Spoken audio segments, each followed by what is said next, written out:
Yo, what is popping, people? What's popping, people? Your boy Snacks is back in the building with another banger. Y'all know how we do. Y'all know how we get down. Before we get started, gotta send a shout out to the 82nd.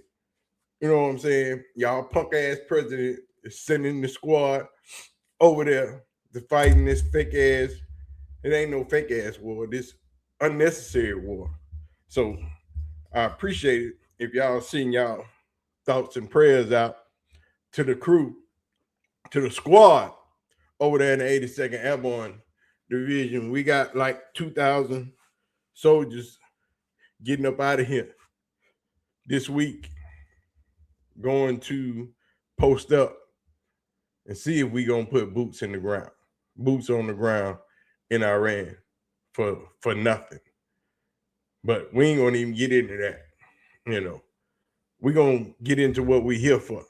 You know what I'm saying? Big ass shout out to our beautiful ladies, the CU aunties, who are always in the building, who are always showing love, who are always showing support to us and the rest of the YouTubers that do what we do. Big ass shout out to the CU aunties.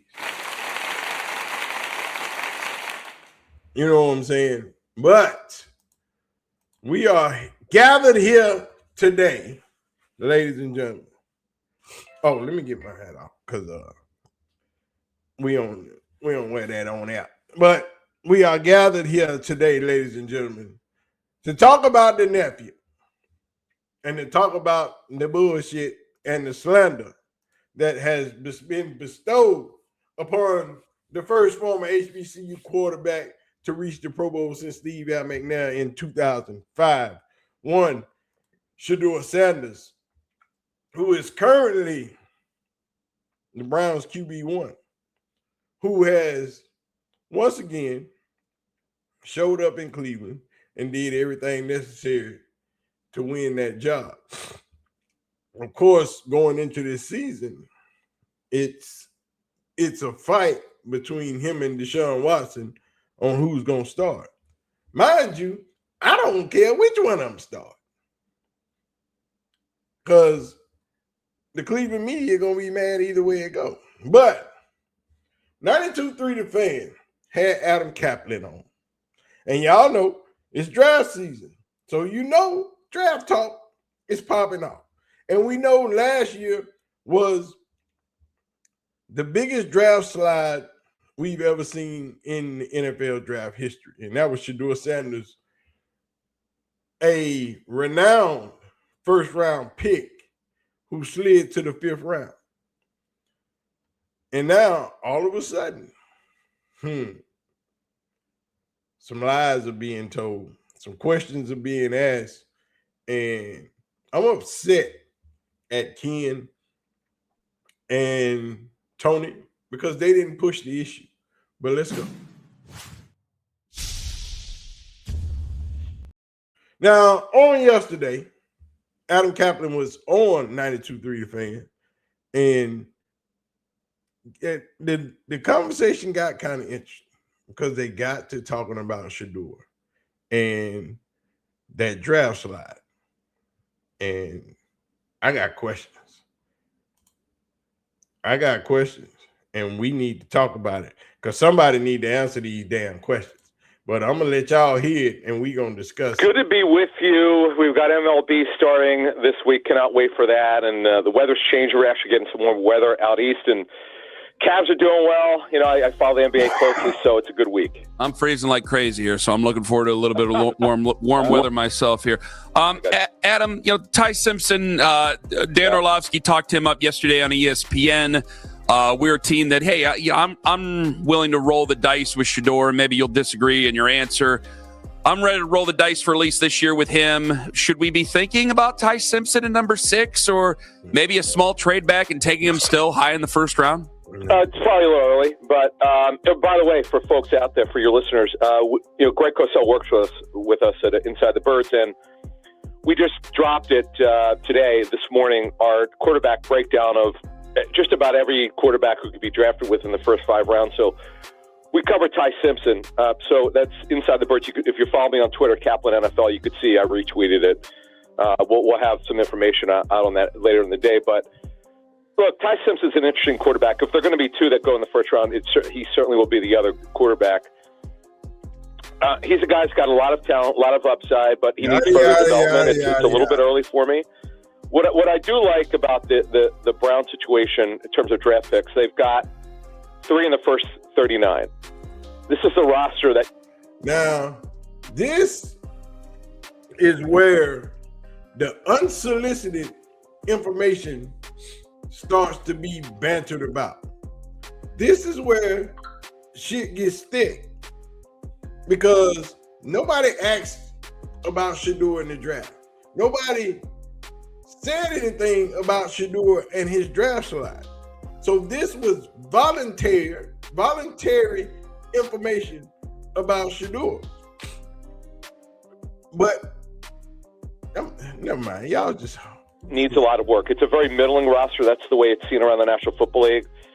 But the quarterback situation, I mean, really, guys, they got to get this right. Shedeur, we'll get to him in a second, who's a very intriguing quarterback, no doubt about it. But no matter what Andrew Berry does, until they get the quarterback position right, they're not going to be a solid playoff team. It's like this every year. We know that with the Browns.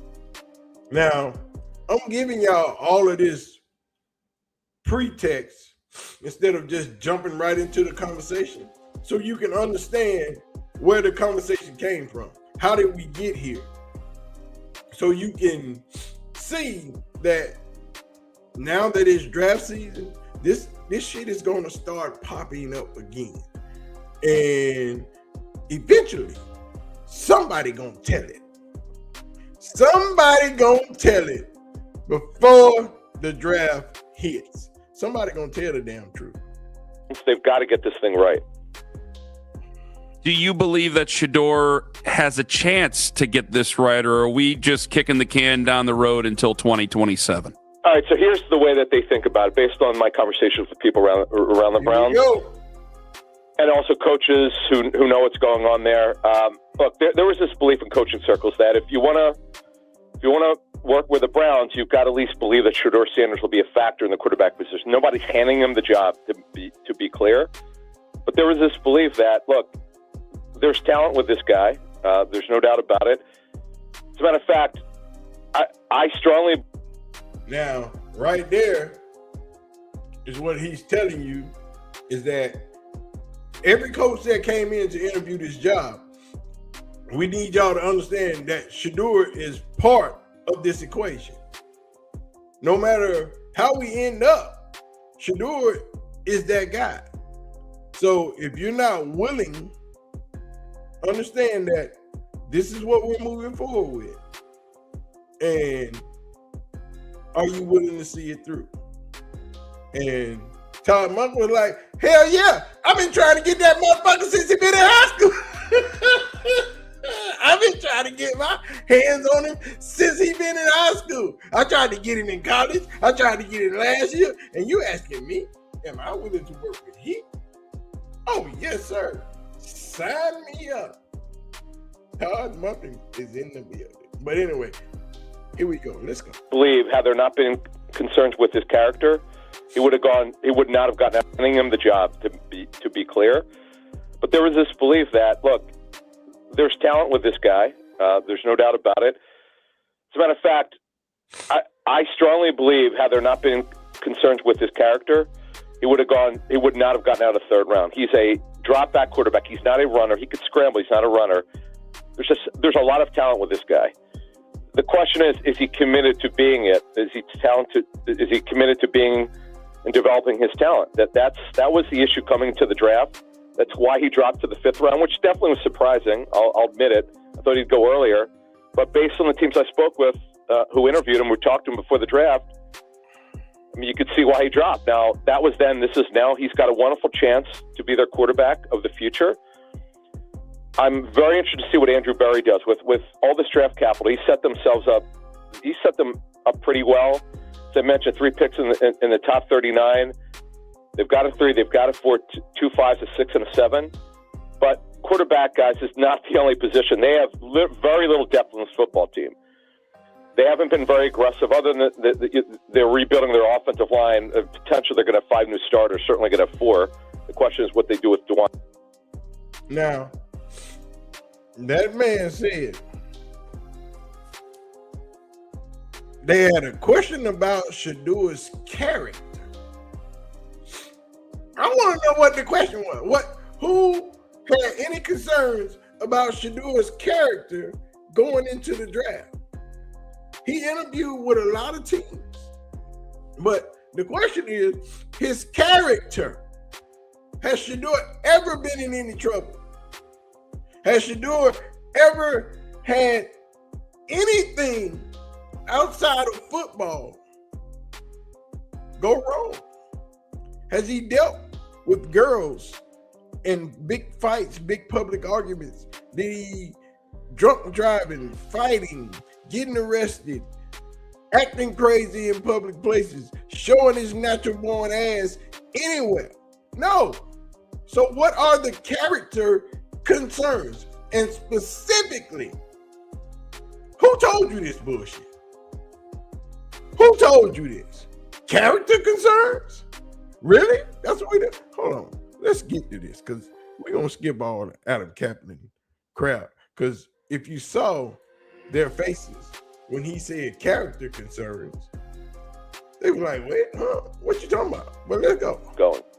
Adam Caplan with us. I want to follow up. We'll get to some other things outside of Shedeur because I'm very interested in your perspective on a lot of that and what you've been hearing around the NFL. You said something that is going to be very triggering to a lot of our fans, and I want to be as fair as we possibly can be here. You used the term character about the fall. We all know that Shedeur plummeted in the draft.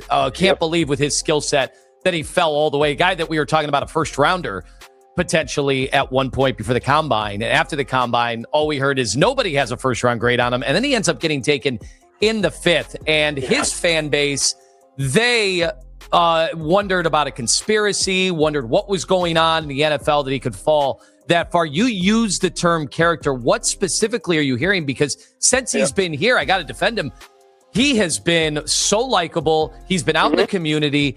He seems to be a guy putting in all the work from everything we've heard. What were you hearing character? All right. It has nothing to do with off the field. We're not talking about getting in any trouble. We're talking about was he totally committed to. No. My boy, you said character concerns. And then you said it had nothing to do with off the field. So what are your character concerns? What specifically has he done to make anybody question his character? What did he do? Because we've watched him grow up and nobody is questioning Shedeur's character. See, it's been 1,000 things drummed up on why Shedeur fell from the first round to the 5th round. But nobody's been able to explain it. Nobody has given a complete reason why. We've heard that he didn't do well in the meetings. He showed up in the meetings with headphones on. He's done all these things, but nobody has yet to show. The New York Giants were the first ones to put it out there, but they haven't put out the tape. We know they got tape because you know who tape they put out doing all of that stuff was Jackson Dart. So if you got tape on Shedeur in the meeting with headphones on, not being prepared, answering his iPhone or taking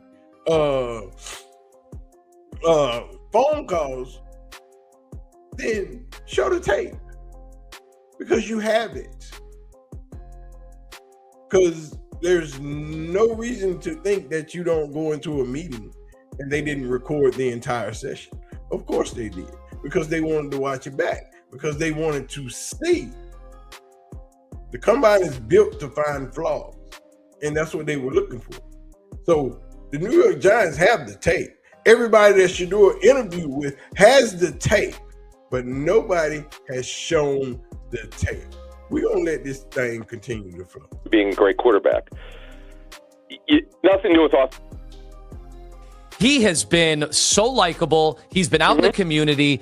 He seems to be a guy putting in all the work from everything we've heard. What were you hearing character-wise? All right, it has nothing to do with off the field. We're not talking about getting in any trouble. We're talking about was he totally committed to being a great quarterback? You watch the tape, again, everything I've been told that from a talent standpoint should go no further than the third round. There was no conspiracy, folks. It's such complete nonsense. For people who are plugged in, for people who talk, for folks who cover the league, or if you talk to coach. There's no conspiracy, folks. But you're saying that you had character concerns. You're saying that institutions, no, I take that back.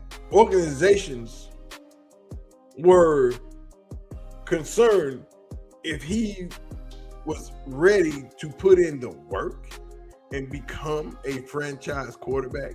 Have you not seen him? Have you not seen him put in the work?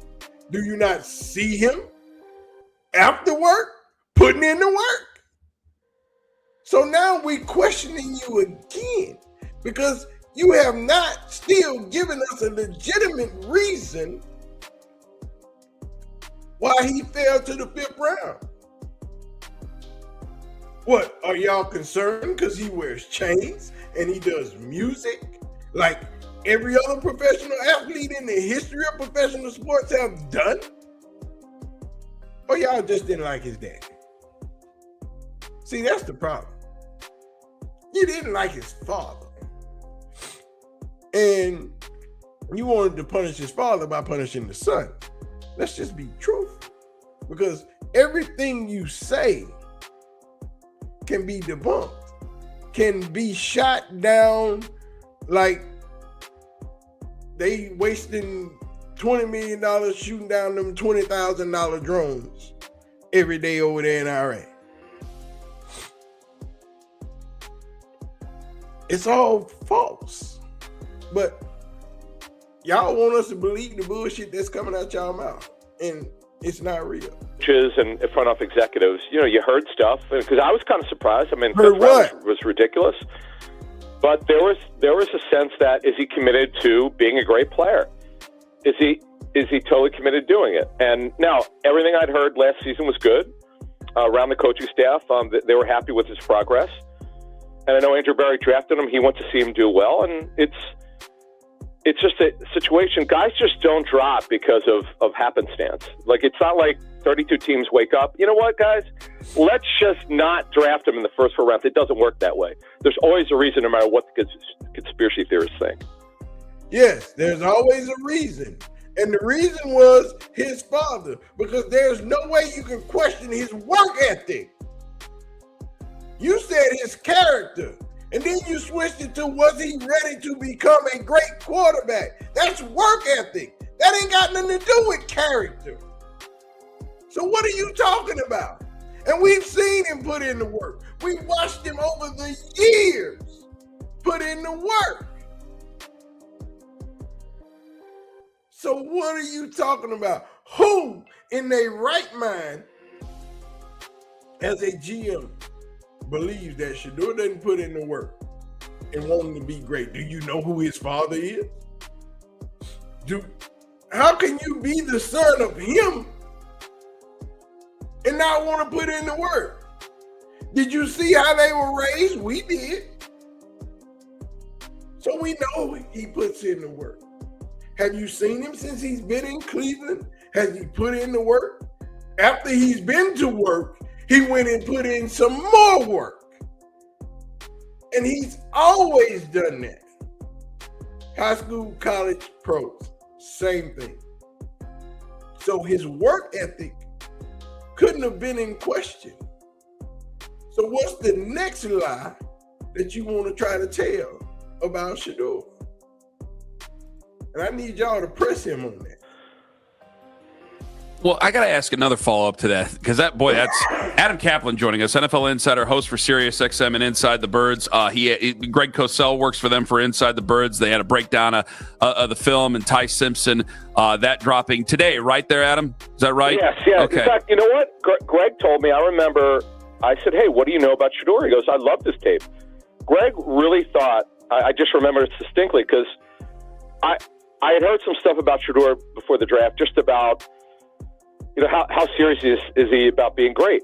And the league kind of told you what they thought. He dropped to the 5th round. But Greg told me that the tape was pretty good.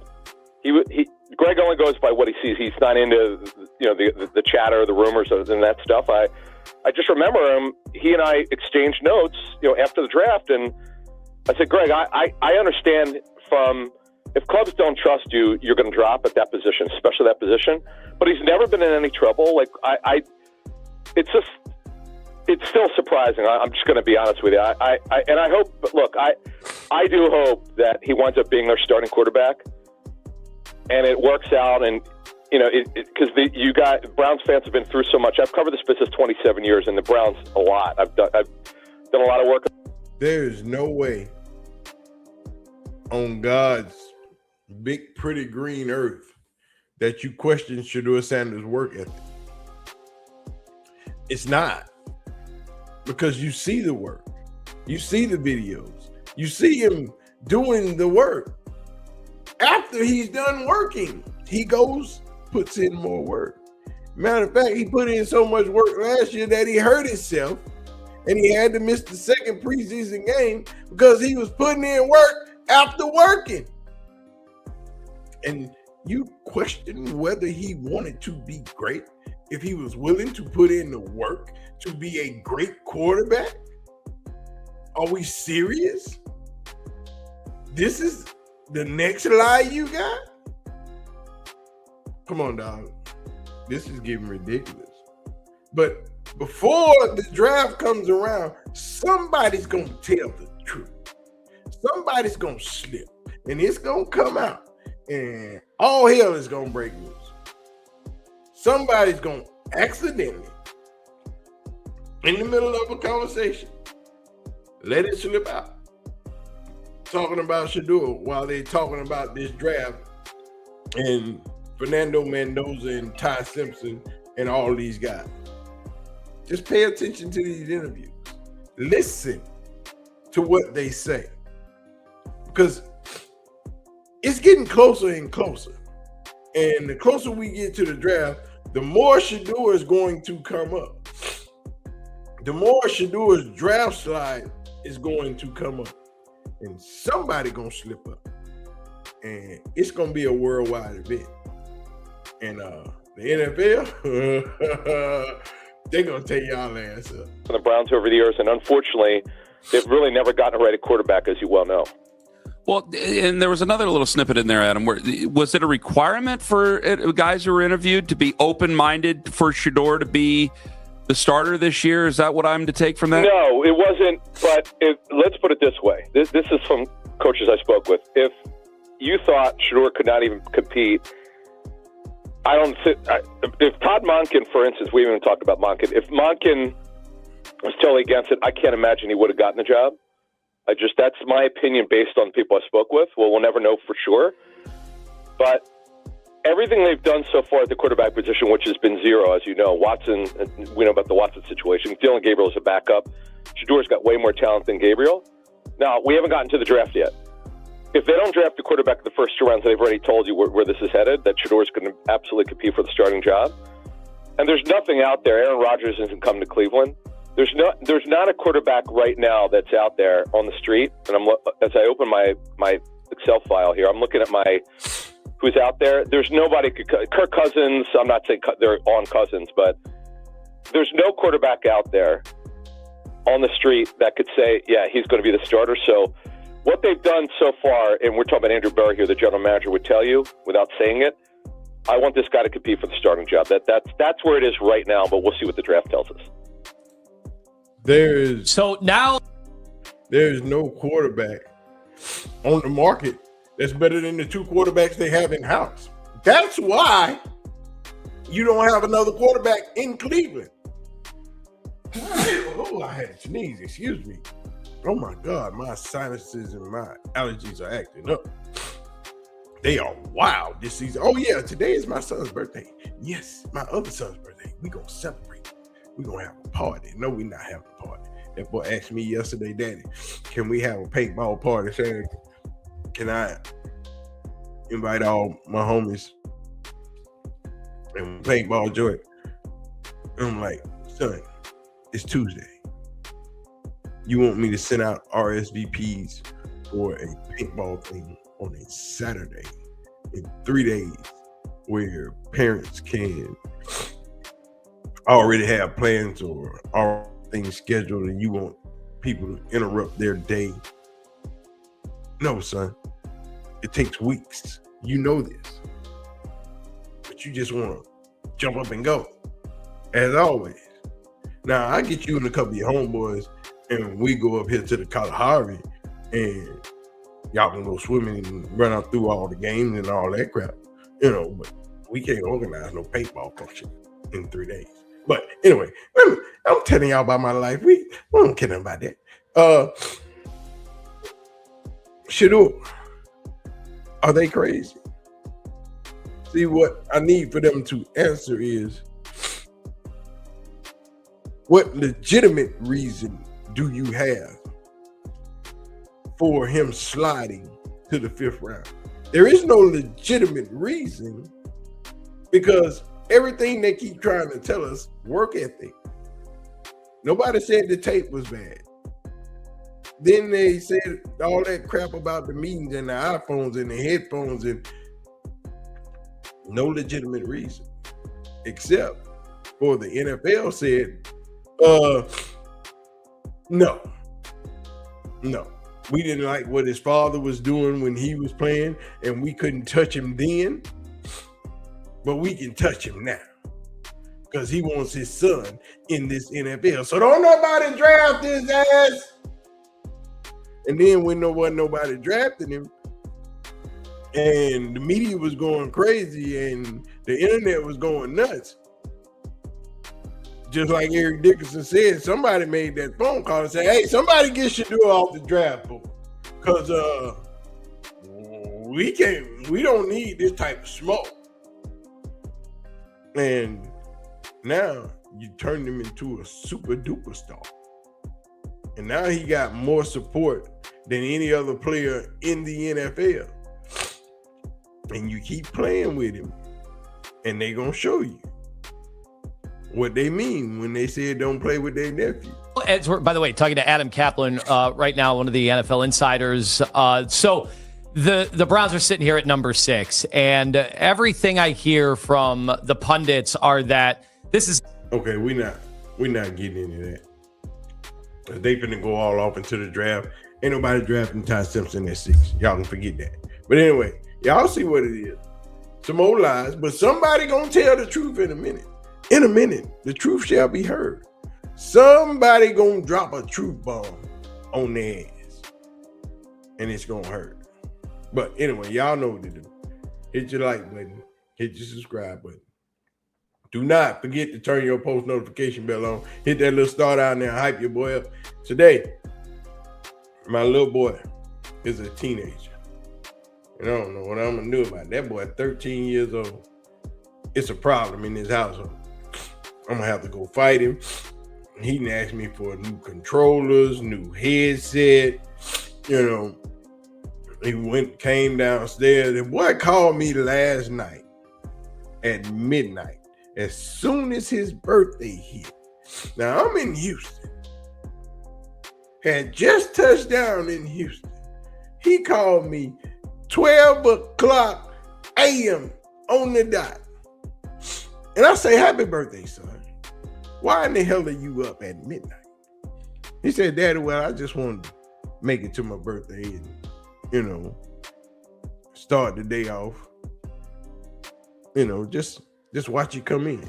I said, okay, son. Happy birthday. I'm glad you watched it come in. You're a teenager now. So take your ass to sleep because you still got to go to school in the morning. Don't be up trying to play no Xbox, trying to play no Fortnite, no Call of Duty, none of that. I need you to shut that TV down. Turn your phone off. I know you got that tablet open. Turn it off. And take your behind the bed. And then he said that, you know, I need some new cologne. And I know you got about 3-4 boxes downstairs that you ain't opened up yet. You think I can get one of them? Now, mind you, I went to the Louis Vuitton store and got my stuff refilled. You know, because we not buying the bottles all over here. We can get them refilled. You know. And depending on how low they get, it's a little cheaper. Now, the boy is trying to get to the LV. I told him, son, those bottles, because I am a collector of fragrances. I have a ton, a plethora, a few hundred. You know, I like to smell good. But he has fragrances also. Him, his brother, his sisters. You know, I keep them all on the smooth side, but I haven't put them on those upper tiers of fragrances because we're not wasting that kind of money on teenagers because y'all don't need to smell that good. So we've been in the niche fragrances, you know, we've been in the Latafas and the Alhambras and things of that nature. So I've been keeping them down.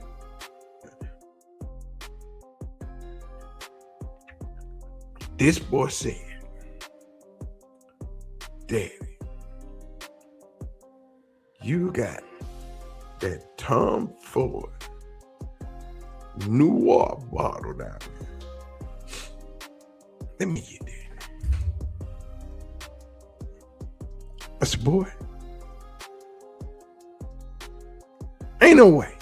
But I tell you what, this weekend, we're going to slide down to Houston, go to the perfume joint, and I'm going to let you pick out 4-5 bottles. Take your brother, and y'all can pick out y'all something. Get y'all some new fragrances, and get y'all together. You know what these boys told me?